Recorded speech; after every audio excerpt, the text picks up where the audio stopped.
ሓደ ግዜ እትፈልጦም ሰባት ሃንደበት ይጠፍኡ እሞ ድሕሪ ኣዋርሕ ክምለሱ ከለዉ ግን ብኣካል ብገንዘብን ብኣተሓሳስባን ፍጹም ተለዊጦም ርኢኻ ትፈልጥ ዶ? እዚ ሰብ ናበይ ከይዱ እንታይ ተፈጢሩ ኢልካ እውን ተገሪምካ ትኸውን ኢኻ። እዞም ሰባት ግን ተፈለየ ተኣምር ሰሪሖም ኣይኾኑን ፍጹም ተለዊጦም። እንታይ ደኣ ሓደ ሚስጥር ተጠቒሞም እዮም። ንሱ እውን ጥበብ ምስዋር ወይ ድማ ዘ ኣርት ኦፍ ዲስኣፒሪንግ ይበሃል። ኣብዚ ሕጂ ግዜ ብዘለካ ህይወት እትረኽቦ ኣታዊ ወይ እውን ብዘለካ ኣካላዊ ቁመና ሕጉስ ዲኻ? መልስኻ ኣይፋልን እንተደኣ ኮይኑን ኣብ 2026 ድማ ኣብ ህይወትካ ዓብዪ ለውጢ ከተምፅእ ትደሊን እንተኮይንካ እዛ ቪድዮ ንዓኻ እያ። ኣብ ናይ ሎሚ ምድላው እተን ኮቤ ብራይንትን ቢዮንሴን ዝበሉ ከዋኽብቲ ዝጥቀምሉ ን3 ወርሒ ጥራይ ጠፊእኻ ዓርስኻ ትቕይረሎ 10 ወሰንቲ ስጉምትታት ብዝርዝር ክነግረካ እየ። ነዚ ቻነል ሓድሽ እንተደኣ ኮይንካ ሰብስክራይብ ብምግባር ስድራኹን። ነዚ ቪድዮ ድማ ላይክ ብምግባር ጀምር። ተመን ቆርበቱ ንምቕያር ናብ ዱር ኣትዩ ከም ዝሕባእ ንስኹም እውን መንነትኩም ንምቕያር ንዝተወሰነ ግዜ ክተፈለኩም። ን3 ወርሒ ጠፊእኻ ፍጹም ለውጢ ንምምጻእ ዝሕግዙ 10 ስጉምትታት። ቀዳማይ ዲጂታል ፎም ወይ ድማ ዲጂታል ዲቶክስ። ከም ኤድ ሸረን ዝበሉ ናይ ዓለምና ዓበይቲ ደረፍቲ ኣልበም ክሰርሑ ከለዉ ስልኮም ኣጥፊኦም ይጠፍኡ። ኣብ ስልክኻ ዘሎ ነፍሲ ወከፍ ኖቲፊኬሽን ኣቓልቦኻ ዝብትን ሰራቕ እዩ። ን3 ኣዋርሕ ኢንስታግራም፣ ቲክቶክን ፌስቡክን ካብ ስልክኻ ኣጥፍኣዮም። ግድነት ስራሕ እንተደኣ ሃሊካ ግን ኣብ መዓልቲ ን30 ደቓይቕ ጥራይ ገደብ ጌርካ ተጠቐመሎም። ካልኣይ ሓደ ኣገዳሲ ሽቶ ወይ ድማ ዕላማ ጥራይ ምምራጽ ሌዘር ፎከስ። ብዙሕ ሰብ 10 ነገር ብሓንሳብ ክቐይር ይፍትን። እዚ ድማ ዋና ምኽንያት ውድቀት እዩ። ሌዘር ብርሃን ሓደ ነጥቢ ጥራይ ስለ ዘተኩር ሓፂን ናይ ምቑራጽ ዓቕሚ ኣለዎ። ንስኻ እውን ኣብ 9 መዓልትታት እትልውጦ ሓደ ነገር ጥራይ ምረጽ።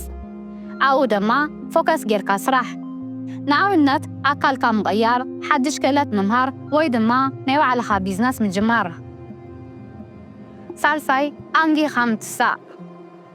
ዓለም ደቂሳ ኸላ ክትስእ ከለኻ ዋላ ሓደ ነገር ኣይርብሸካን። ምኽንያቱ ድማ ኣእምሮኻ ኣዝዩ ንቑሕ እዩ ዝኸውን። ካብ ሎሚ ጀሚርካ ን3 ኣዋርሕ ኣንጊኻ ተስእ። ቀዳመይቲ ሰዓት ድማ ስልክኻ ከይተንተፍካ ብጸሎት ጀምራ። ቀፂልካ እውን ብስፖርትን ብንባብን ቀጽሎ። በዚ ድማ መዓልትኻ ጀምሮ። ራብዓይ ኣካላዊ ለውጢ ወይ ድማ ፊዚካል ትራንስፎርሜሽን። ኣካል ክጥንክር ከሎ መንፈስ እውን ዝጠንከረ እዩ ዝኸውን። በብመዓልቱ ን30 ደቂቕ ጥራይ ረሃቕ ክሳብ ተውፅእ ኣካላዊ ምንቅስቓስ ወይ ድማ ስፖርት ስራሕ። ጂም ክትከይድ ዋላ እንተዘይከኣልካ ኣብ ገዛኻ ኮይንካ ተንቀሳቐስ። ን3 ወርሒ ሽኮር፣ ኣልኮልን ናይ ደገ ምግብታትን ምምጋብ እውን ኣቋርጽ። ኣካልካ ክልወጥ ከሎ ሰባት ብኣኽብሮት ክሪኢኻ ክጅምሩ እዮም። ሓምሻይ ጥኑቕ ስራሕ ወይ ድማ ዲፕ ወርክ። ኣብ መዓልቲ ን4 ሰዓታት ብትኹረት ምስራሕ። ስልክኻ ርሒቕካ ማዕጾኻ ዓጺኻ ን4 ሰዓታት ኣብቲ ዝመረጽካዮ ዕላማ ጥራይ ስራሕ። እዚ ድማ ካልኦት ካብ ዝሰርሕዎ ን8 ሰዓታት ፋሕ ዝበለ ናይ ስራሕ ግዜ ኣዝዩ ዝበለጸን ውፅኢታዊን እዩ። ሻድሻይ ጠቓሚ ክእለት ምምሃር። ኣብዞም 9 መዓልትታት ሓድሽ ክእለት ክትውንን ኣለካ። ንኣብነት ቪድዮ ኤዲቲንግ፣ ማርኬቲንግ፣ ፕሮግራሚንግ ወይ ድማ ኣርቲፊሻል ኢንተለጀንስ ተምሃር።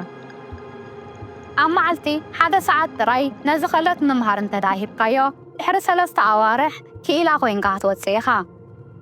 ሻብዓይ ከባቢኻ ጽሩይ ግበሮ። እትሰርሐሉ ቦታ ዘይተመዓራረየን ዝተበታተነን እንተደኣ ኮይኑ ኣእምሮኻን ሓሳብካን እውን ከምኡ እዩ ዝኸውን። ኣብ መስርሕ ቦታኻ ዝርከቡ ዘይጠቕሙ ኣቑሑ ውፃእዮም። ናይ ንባብ ልምዲ ክትዕቢ እንተደኣ ደሊኻ ኣብ ጥቓኻ መጽሓፍቲ ጥራይ ይሃልዉ። ከባቢኻ እውን ሰላማውን ጽሩይን ይኹን። ብተወሳኺ ትቐርቦም ሰባትን መሓዙትካን እውን ክትመርጽ ኣለካ። ካብቶም ንዕላማኻ ዘየተባብዑ ሰባት ርሓቕ። ሻምናይ ኣይፋል ምባል ወይ ከዓ ዘ ፓወር ኦፍ ኖ።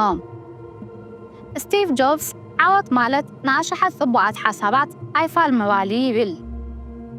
ኣብዞም 3 ኣዋርሕ ናብ መስተ ናብ መርዓ ወይ ድማ ምስ ዕሩኽካ ናብ ናይ ምዝንጋዕ ፃውዒት ከመፀካ ይኽእል እዩ። እዚ ነገር እዚ ንሽቶኻ ወይ ድማ ንዕላማኻ ዘይሕግዝ እንተደኣ ኮይኑ ግን ኣይፋልን ኣይጥዕመንን ምባል ልመድ። ንሰባት ንምሕጓስ ኢልካ ንገዛእ ርእስኻ ይተቐይሞ። ታሽዓይ ናይ ኣእምሮ ምግቢ ወይ ድማ ሜንታል ዳይት። ኣእምሮኻ ናይ እትሰምዖን ናይ እተንብቦን ነገራት ውፅኢት እዩ። ወረ ሓሜታን ዘጨንቑ ዜናታትን ኣይትስማዕ። ብዛዕባ ዓወት ቢዝነስን ዕቤትን ዘውግዑ ፖድካስታት ወይ ድማ ቃለ ምሕተታትን መፅሓፍትን ኣዘውትር። 10 ናይ መወዳእታን ነጥቢ እትገብሮ ዘለኻ ነገር ዘይኾነስ ውፅኢትካ ርኢ። እዚ ሕጊ እዚ ኣዝዩ ወሳኒ እዩ። ብስቕታ ስራሕ። ብዛዕባ ትልምኻን ዕላማኻን ንሰባት ኣይትዕልል። ከምዚ ክገብር ኢልካ እውን ኣይትዛረብ ወይ እውን ኣብ ማሕበራዊ ሚድያ ብዛዕባ እትገብሮ ነገር ፎቶኻ ኣይትለጥፍ። ብስቕታ ስራሕ እሞ ውፅኢትካ በዓሉ ዓዊሉ ክዛረብ እዩ። ፍትዋት ቤተሰብ።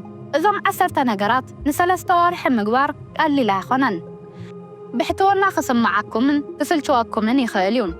ግን ድማ ካብቲ ተራ መንነት ወፂኹም ናብ ዕዉት መንነት ንምቕያር እዚ ግዜ ብሕትውና እዚ ኣዝዩ ኣገዳሲ እዩ። ነዚ ፈተና እዚ ንምቕባል ድልዋት እንተደኣ ኮይንኩም ሕጂ ኣብ ኮሜንት ድውልወ ኢልኩም ፀሓፉለይ። እዚ ንርእስኹም እተኣትውዎ ዓብዪ ቃል ኪዳን እዩ። እዚ ቪድዮ እዚ ጠቓሚ ነገር እንተደኣ ረኺብኩምሉ ላይክ ብምግባር ንኻልኦት ከም ዝባፃሕ ግበሩ። ድሕሪ 3 ወርሒ ተቐየርኩም ክትመፁ ከለኹም ለውጥኹም ንኽትነግሩን እውን ሰብስክራይብ ምግባር ኣይትረስዑ ኢኹም።